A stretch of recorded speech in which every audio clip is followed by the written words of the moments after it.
My brother kept saying he'd changed. Thanksgiving, Christmas, even Super Bowl Sunday. We believed him until one comment set him off. He stood up, turned off the TV, and said, "Therapy didn't fix me. I just learned how to lie." My brother Mark had always been the problem in our family. He was 3 years older than me. Loud where I was quiet, impulsive where I was cautious.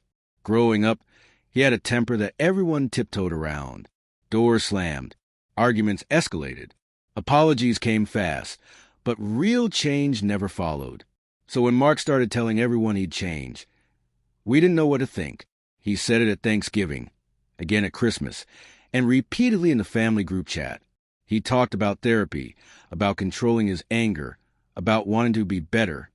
My parents clung to those words like a lifeline. They wanted so badly to believe him.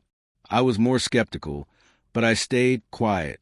Super Bowl Sunday was supposed to be his fresh start. My parents decided to host at their house.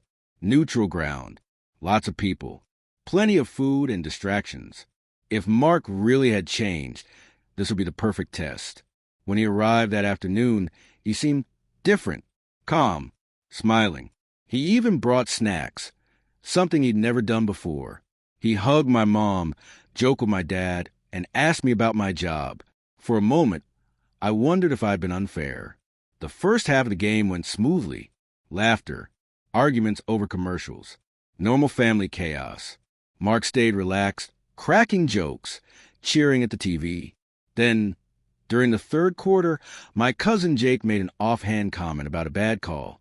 "That's not how the rule works," Jake said casually. Mark stiffened. It was subtle at first. His shoulders tensed, his jaw tightened. I noticed because I'd seen it 100 times before. The warning signs. Jake shrugged. "Relax, man.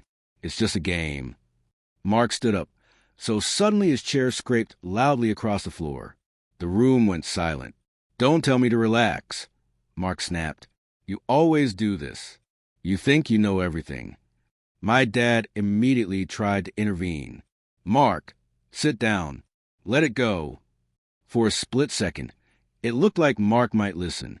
Instead, he laughed, a sharp, bitter sound. "You know what?" he said loudly. "I'm done pretending." Then he did something none of us expected. He walked to the TV and turned it off. Gasps filled the room. "This whole thing," Mark said, sweeping his arm around the living room, "is fake. You all act like I'm the problem, but you push me every time." My mom stood up, shaking. "Mark, please. This isn't the time." He turned on her.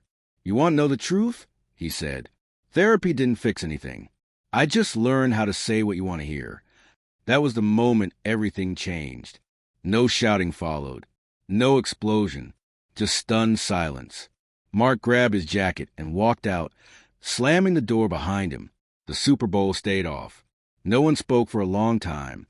Later that night, as we cleaned up untouched food, my mom quietly said, "I think I finally understand." "Understand what?" I asked. "That change isn't about words," she said. "It's about what someone does when they're uncomfortable." Mark hasn't been invited to a family gathering since. He still texts sometimes. Still says he's changed. But Super Bowl Sunday taught us something important. Real change shows up under pressure, not when everything is easy. And this time, we chose to believe what we saw.